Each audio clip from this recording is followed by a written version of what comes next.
Alrighty, guys, All Facts Media here. My name is Andrew Robinson, joined by my twin brother, Aaron Robinson. Today we have a special guest on. We have Miami University Associate Head Coach Chris Caputo. Thanks for joining us today. Thanks, guys. Thanks for having me. No problem. So obviously, today we're going to discuss kind of the effects that the coronavirus has had on, your program at Miami. But first we kind of just want to give a little introduction of kind of who you are and your journey into coaching. How'd you, what was your journey kind of to Miami? Sure. Yeah, I think my career has been a little atypical. I've been with Coach Larranaga for 18 years. I was a Division III player, but I went to a high school in New York, Archbishop Molloy, school that's had a great tradition throughout the years. Most recently, guys like Moses Brown that played at UCLA, and Cole Anthony was there until his senior year where he goes to Oak Hill, and Russ Smith, who was played in that Louisville Final Four team. So we had many guys, but Coach Larranaga actually played there as well, and so that's sort of how we got to know each other a little bit. Same high school coach, Jack Curran, who had been there a very, very long time. He's since passed, but he was kind of like the Morgan Wooten of the New York area. In fact, him and Coach Wooten were very good friends and contemporaries. And in any case, I got lucky. I got a chance to go to George Mason in 2002, right after, I was around your guys' age, right around graduation time, and went there sort of back then. There wasn't really the rules were a little bit different, and there really weren't many operations guys, administrative assistant types. And I always joke that, when I went there for, basically in a volunteer role, and my title was administrative assistant / video coordinator, but I was not really trusted to do any of the quote unquote ops work or run the camp, because those things are way too valuable for a 22-year-old guy to be handling himself. And I would have probably done a really poor job of it. So I spent a lot of time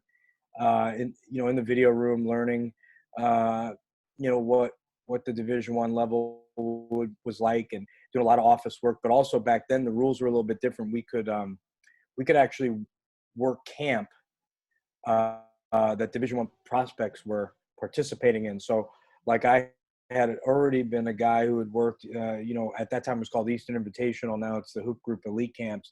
And really back then, if you were not on the, Nike circuit or the Adidas or Reebok circuit at that time, a lot of the best players, went to Hoop Group Camp in July. And so a lot of our recruits, while they still have really good players now, it was even maybe more so back then. There were probably less AAU teams back then. So, we were talking about Fowler and Campbell from Springbrook High School. You guys are Springbrook grads. When one of my first years, my first summer, I'm working Hoop Group Camp, and Fowler is a, camper, and he's like our top recruit, him and John Vaughn from Laurel High School, who were both, wound up coming to George Mason and played for us. So, for me, I'm sort of learning, how to coach, and but then also a little bit learning how to recruit. Their high school coaches were actually working the camp as well. Keith Cottrell, who's at Howard for a long time now, and Keith Adams, who's the head coach of Springbrook for a long time. So, getting to kind of know those high school coaches. And actually the DC area was incredibly well represented, at the camp, whether it be Mike Glick or Glenn Farello. I'm sure I'm missing some guys, but from that perspective, it was cool for me. And then we could also, back then, you could go to a high school game if you were in that role within like 30 miles, I think. So, because George Mason's location, I could see a lot of WCAC games and a lot of PG County games and things like that. So it was a really cool experience, and that was sort of my foray into it. And then was able to get elevated at George Mason, was there 9 years total.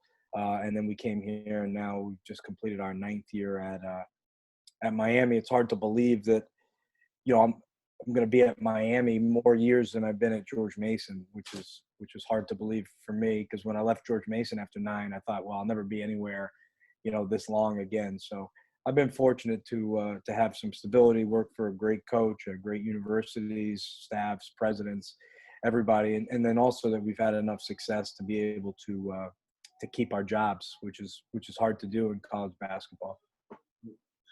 And so obviously, right now we're in very unprecedented time. There's not really much going on right now in college basketball. Obviously, the coronavirus, put an end to pretty much everybody's seasons, in college basketball, multiple sports and everything. So, and talk about, I guess, how you guys dealt with that impact when you guys first figured out the season was ending, and how that affected your team, and then moving forward, how you guys kind of went about.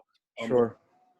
Yeah, our season, really, we played and lost on, I believe it was the 11th of March, so about a month ago, and we played a noon game in the ACC tournament on a Wednesday, and while I would tell you that morning, there certainly was a lot of talk about the coronavirus, and it was something that was present in the media, and you talk to people about it, say, hey, this thing, what's this going to be like, and I wonder how this will affect, and even in the back of your mind thinking, well, maybe we'll play, some tournament games in the NCAA tournament without fans or what have you.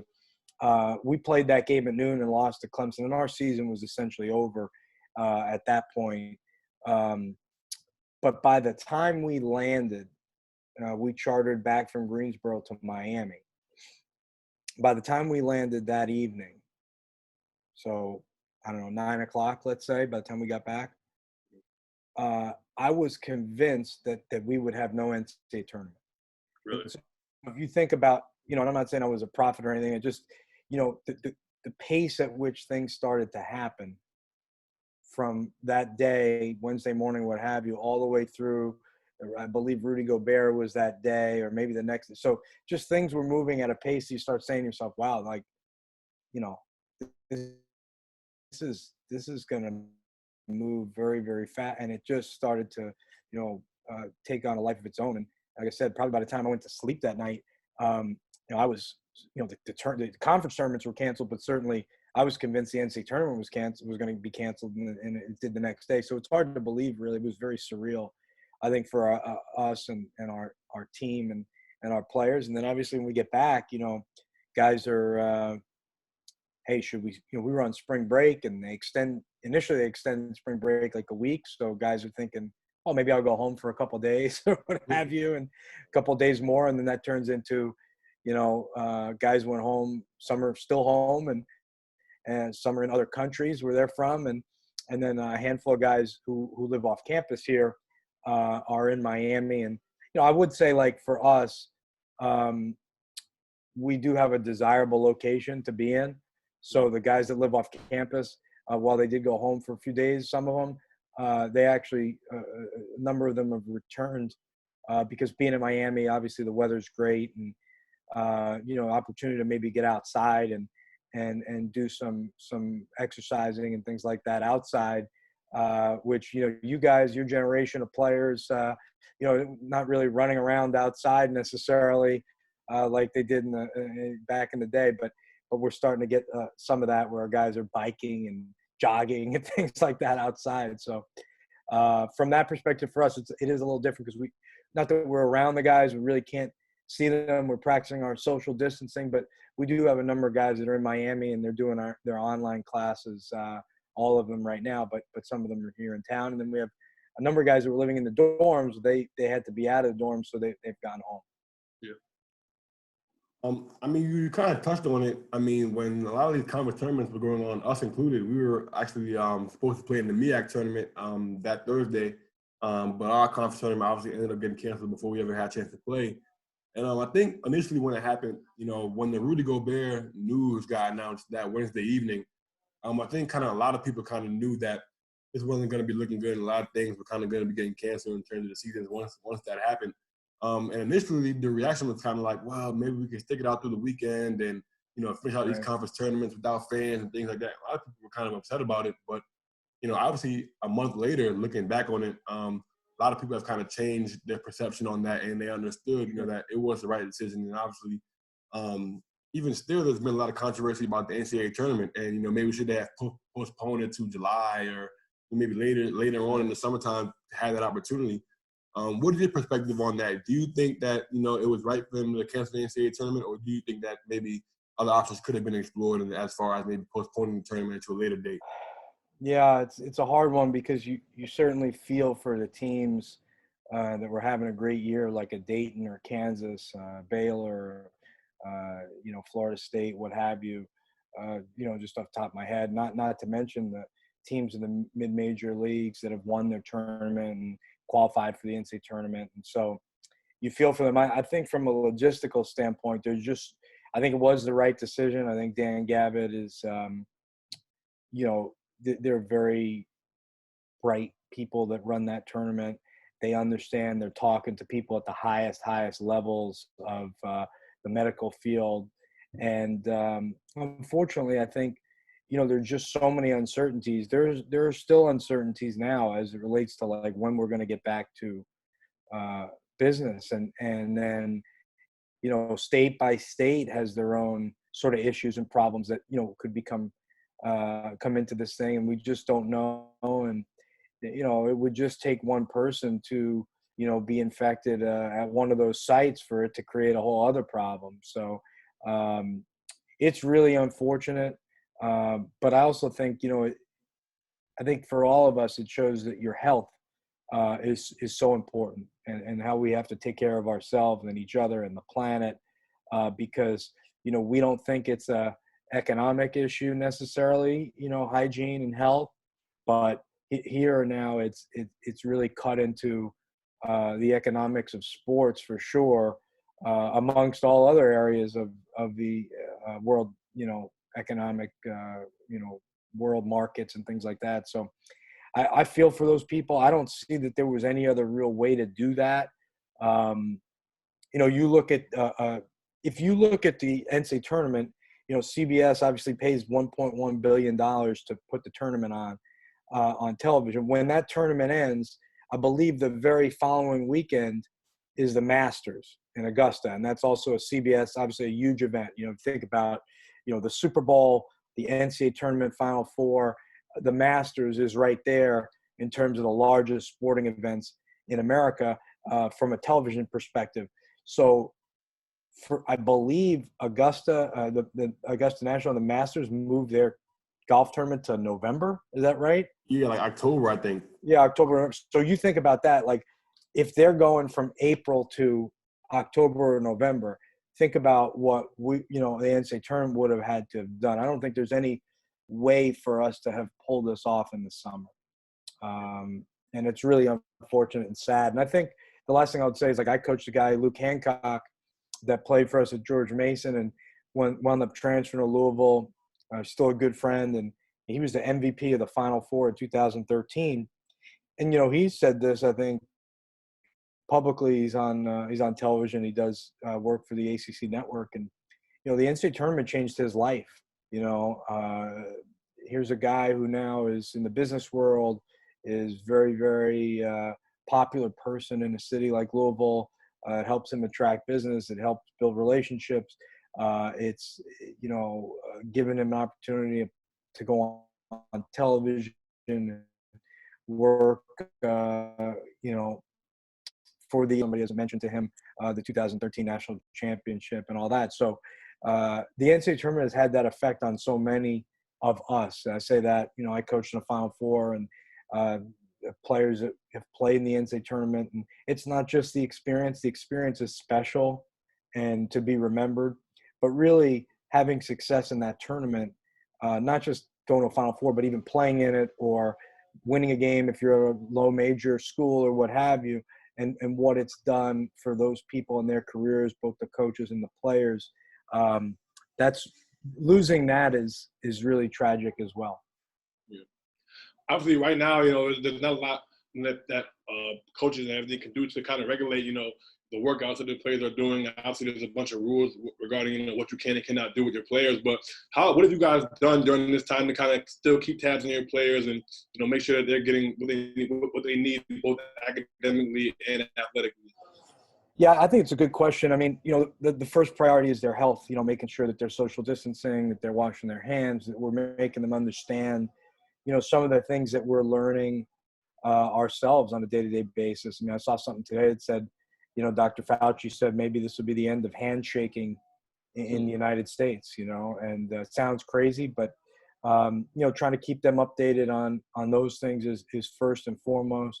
Secondly, academically, it's a change. There are some guys at some schools that take a lot of online classes.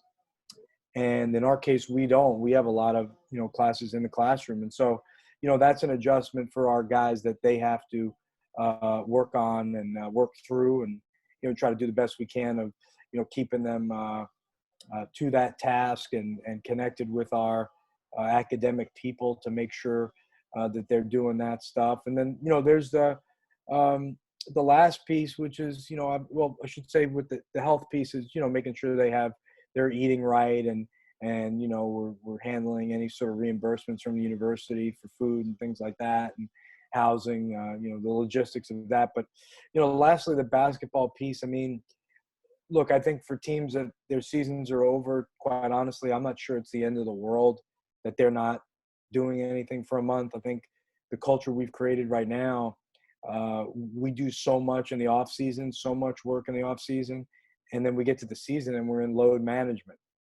Yeah. And I'm wondering, I think a lot of smart people in basketball and the NBA especially are wondering like, hey, should we tone this down a little bit in the summer so that we can be a little bit more aggressive and build ourselves up a little bit more to a crescendo during the season so that we're not like sitting out every 3 practices.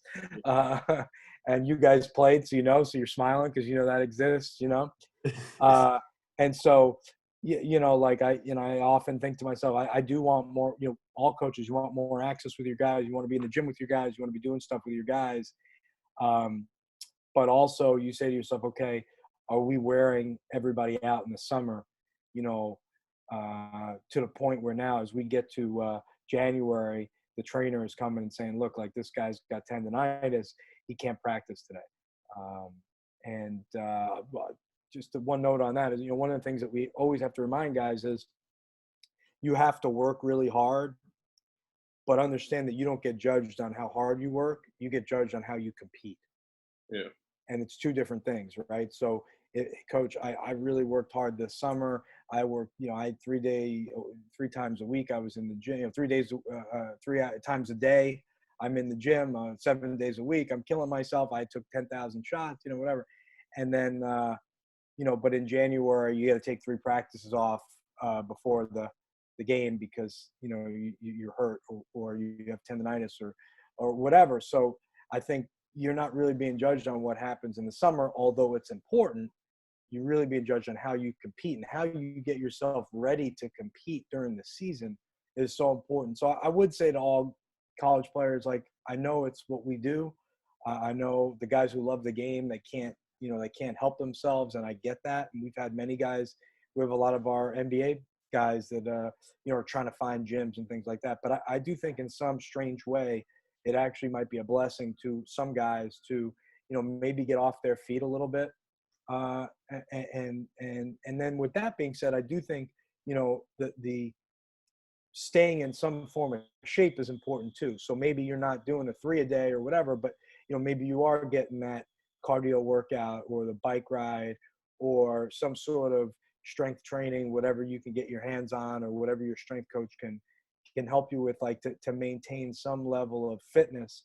On top of that, I would tell guys, and this is the hardest thing for college players is, are you getting enough sleep and are you eating right now? Because you're not probably burning the calories that you normally would, be it during the season or in an off-season setting where you're getting a lot of work in, you're doing individuals, you're lifting, you're playing pickup, you're whatever. So it might be a good time for college players and high school players even to like maybe take a look at that stuff because you can't be in the gym as much. Maybe you're looking at, hey, am I in great shape? Where's my body fat? What can I do to get that down? Am I eating the right way and getting enough micronutrients? And am I sleeping? One thing with our guys, I've told, hey, look, like, please don't be staying up till 3-4 o'clock in the morning playing video games and then waking up and trying to do online classes and, you're eating however it is you're eating and you're not really, again, burning those calories. And all of a sudden you've created a month where you're like in a haze. So. Right. For sure, man. I think another implication of this whole coronavirus thing at the college basketball level is recruiting. Obviously you can't have any guys on campus right now. The spring recruiting period was pretty much canceled. You guys can't go to a high school and see a recruit right now. Obviously with the transfer market, guys are getting recruited by schools that they can't even see. For you guys at Miami, how has this coronavirus kind of affected you guys in terms of recruiting? Yeah, well, I think it's really complex for all schools because the spring has become so important. When I first started coaching, generally, if you had a great fall, where you signed a number of your top guys in November, you felt really, really good about where you were at. And then, you might have one scholarship for the spring, and that might be for a junior college guy. A lot of times junior college guys wouldn't sign till late, or maybe, there was a high school player somewhere in the country that was available and you'd evaluate that guy. And then there was the transfer market, but as we know, it was nowhere near what it is now. Now I think, all college coaches at all levels kind of feel like you got to really win the spring, almost more so than the fall, and we've been in that category where we've been able to sign some really good transfers throughout the years. Some, our team in 2016 that, went to the Sweet 16, Sheldon McClellan, Angel Rodriguez, Kamari Murphy were all guys that were transfers that we got in the spring.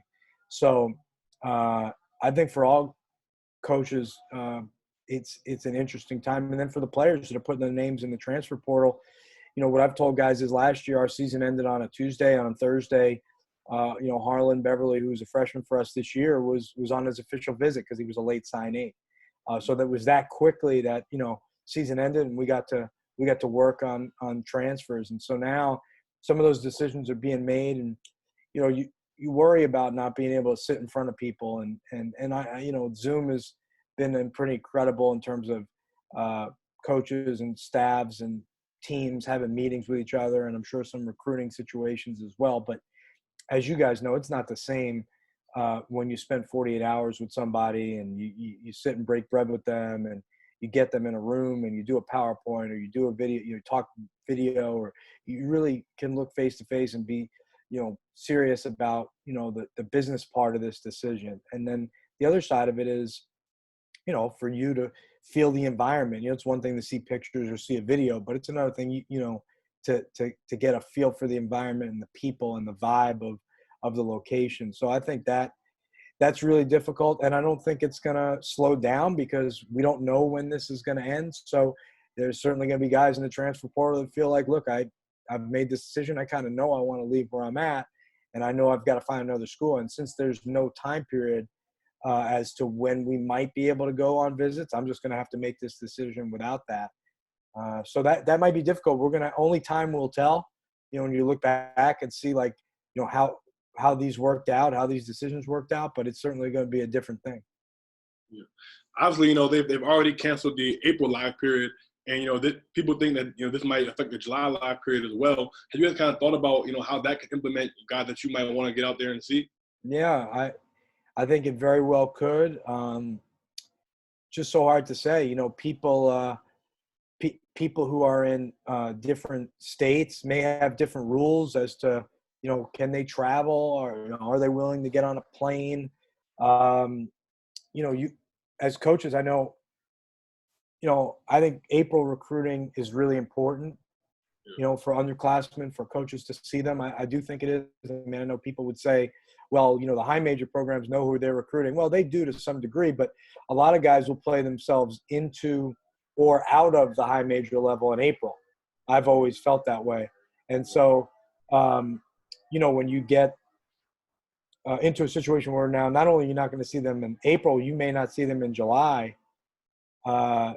I think it's problematic, certainly for the 21 class, and then maybe, even further for the younger classes, for that to, their recruitments to develop.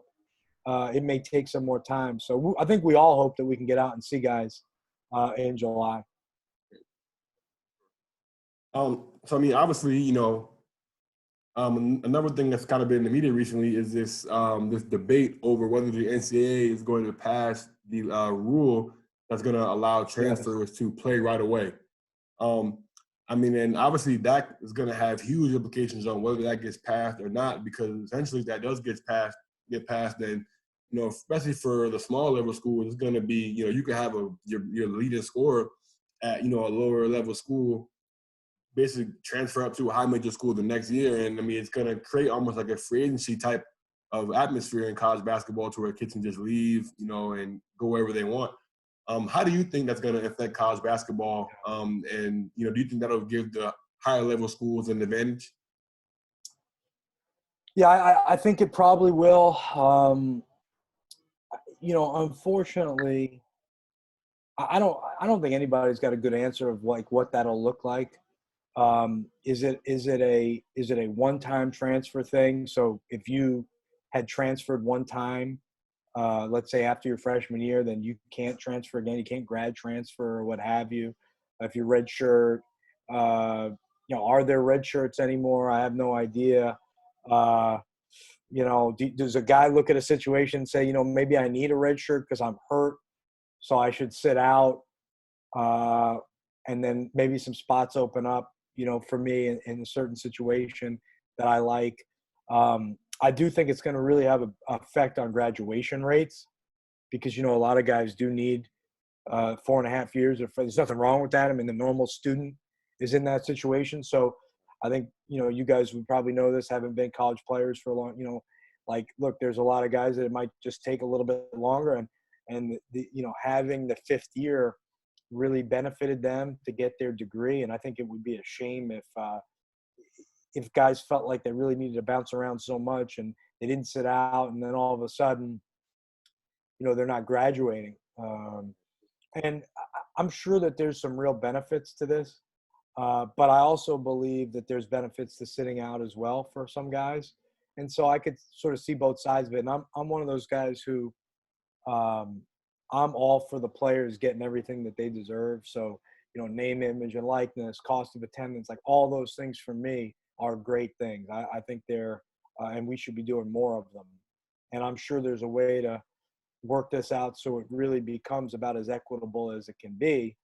But this one for me is a little bit difficult because I feel like, you know, there's going to be a lot of guys that either the minute adversity hits, they're going to want to leave, or they're going to be told they should leave. Yeah. And then the other one is, unfortunately for the player at the, you know, low to mid major level that, you know, maybe has a great freshman year or is coming into a year where he's maybe going to be, you know, in the conversation for player of the year in that league or what have you, that guy's going to get poached. And I'm not so sure that player will always have the same role up at a higher level, you know. And sometimes isn't the idea for you to choose a place that you can be successful, you know. And if you are successful, that doesn't necessarily mean you should leave. It means you should stay there and continue being successful. Right.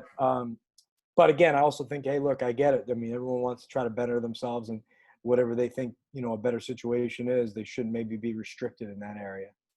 Yeah.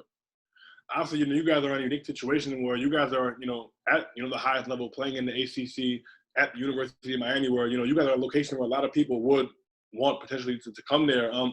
How do you think, have you guys, I guess, spoken about, you know, maybe how this rule change would impact guys that you would recruit, you know, going into like, all right, maybe there's a freshman or a sophomore that we would go after, you know, like obviously now it's not passed, so you can't pinpoint specific, just the general idea of that concept. Yeah, it's a hard one. I mean, I think the one thing is we've got to be very selective at our level, as you know. I mean, you know, quite honestly, the statistics would say that most of the guys that transfer up to this level are not going to have the same type of success as they've had. And if they do, it probably won't be on a team that's winning at the high level. There are certainly exceptions to that rule, but you're probably looking more in the 20% range than you're looking in the 50 or 70% range. So from that perspective, I don't think it changes that much, because what I think does change is, you know, there's going to be a lot of jumping around high major to high major as well. You know, and maybe that young developmental player that you take at the high major level that, maybe is at 15, 17, 20 minutes a game, averaging 6, 7 points a game. And you feel like, man, when this guy gets a little bit older, he gets a little bit stronger. He's now got a year under his belt. Man, there's going to be a big jump for him as a sophomore. Will somebody say to him, man, you got to get out of there. Yeah. You got to get out of there. They're not playing you enough. Yeah. We had a team that was in the top 10. I won't name names. That's not right. But we had a team that was in the top 10 all year. Went to the Sweet 16. Was in first place in the ACC on the last day of the regular season. And, we had an all-conference point guard. We had 2 NBA wing players. And we had, 2 really, really good guards off the bench that were subs. That were terrific college players and 1,000-point scorers. But, it's hard to play 5 guards all 25 minutes a game. So, one of the younger guys probably got a little bit less time because he was 4 years or 3 years younger than our fifth-year senior, who was a really good NBA player, what have you. And, that guy at the end of the year, I think he feels like, man, I got screwed, instead of, hey, those guys are gone. A couple of them are gone. Now it's my opportunity. Yeah. So, and I don't blame them. It's all sort of what you're looking for, and what makes sense to you. But if you don't have to sit, I think there'll be more and more and more of that going on. And so what's going to wind up happening, and it's already happened to some degree, is you don't build a program. You just, every year you're building a team. Yeah. And it's a little bit, maybe I sound old school here. It's a little unfortunate because I think as a college coach, one of the best parts of the experience is to get to know guys for a long time, and get to know them when they're, and I know you guys transferred a little different. You were grad transfers and you had coaching change and things like that. But for me, there's no greater satisfaction than to, meet a kid when they're, 16, 17, 18 years old and, help them through the experience that is college basketball and college life, and then see them become successful and and to the point where they have families of their own, and you get that only if you've built a deep, long-standing relationship that has gone through some adversity together, and it's like any family, and so look, it's still great to be a part of college basketball and fun, and it'll be fun for everybody still, but it'll be a little bit different when you maybe aren't getting as close to the people as maybe you have in the past. Obviously, on that note, like you said about these relationships, you've been fortunate enough to obviously be a part of one of the most historic runs in college basketball history with Sure. the Final Four and George Mason. Kind of just talk about what that means to always kind of be a part of that, and just looking back on it now, obviously, like you mentioned, being at Miami for 9 years and kind of being able to reflect on it. What was that like for you? Well, it was really incredible. I was lucky, to be a young assistant when my first year on the road full time. I'd been at the program for 3 years prior, but I was lucky enough to be there. And I always look at it as with the Tony Skinn and following Campbell and Lamar Butler and Jai Lewis and Will Thomas and Chris Fleming, Gabe Norwood, Sammy Hernandez, Jordan Carter, Tim Burns, like the guys that helped us get to the Final Four. I always think about what they did for my career and my life. You could almost never repay them for that, and they did the work. Coaches get a lot of credit sometimes, but those guys did the work. I didn't beat Connecticut; they beat Connecticut. I was there with them and tried to add some value. But what those guys did, it means so much to me and my family. And so, if those guys call me, joke around with it. If I don't care what's going on, you drop the phone and you pick up, that line. If those guys that need something, we're there for them. I'm there for them. And, you feel that way about all your players, but certainly those guys are special in so many ways and what they've done for us. Sort of like our team in 2011, we win game in the NCAA tournament and we get the Miami job. And I always feel like, hey, I'm not at Miami without those guys.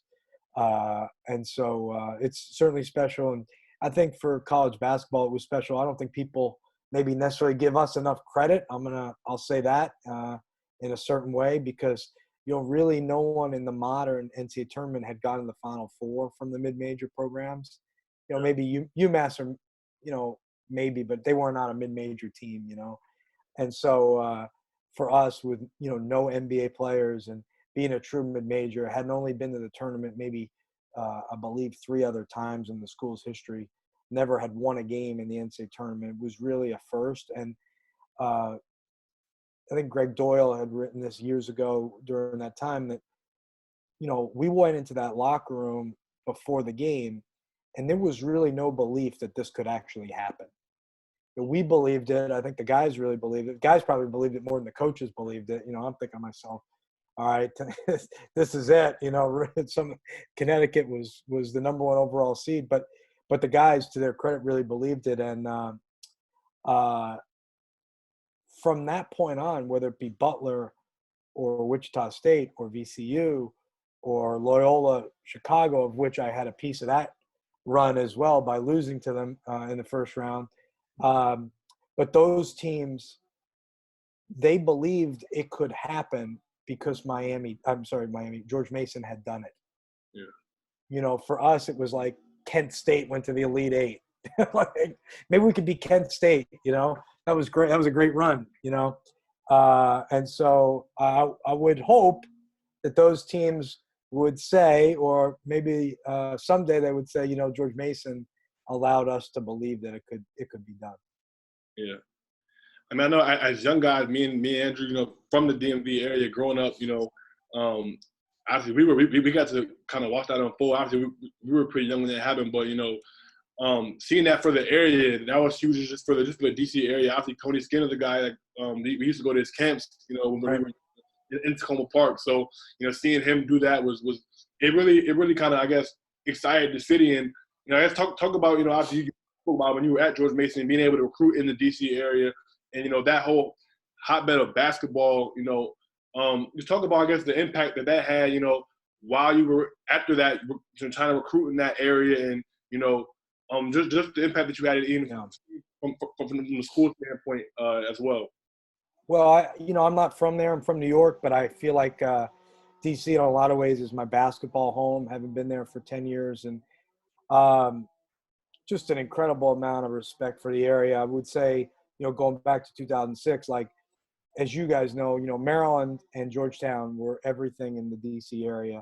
And then GW had a lot of success as well. And, we were kind of like the upstart, and people forget GW was undefeated that year until I think the A-10 tournament, like some crazy, you'd have to go back and look. And so they had an unbelievable year, Coach Hobbs. And so for us, we had really built out a little bit of a niche in Northern Virginia, and people were, excited and followed our program. But to get to the point where, because the game against UConn was in DC, that made it even double special, because now you're driving around and you see people all over the city wearing George Mason gear. And I'm like, man, this is hard to believe, because you wouldn't see that, in the district especially, and then to win the game. And obviously the crowd was on our side. It was certainly a George Mason crowd. The arena was, I think at the time, it was the loudest it had ever been in the arena.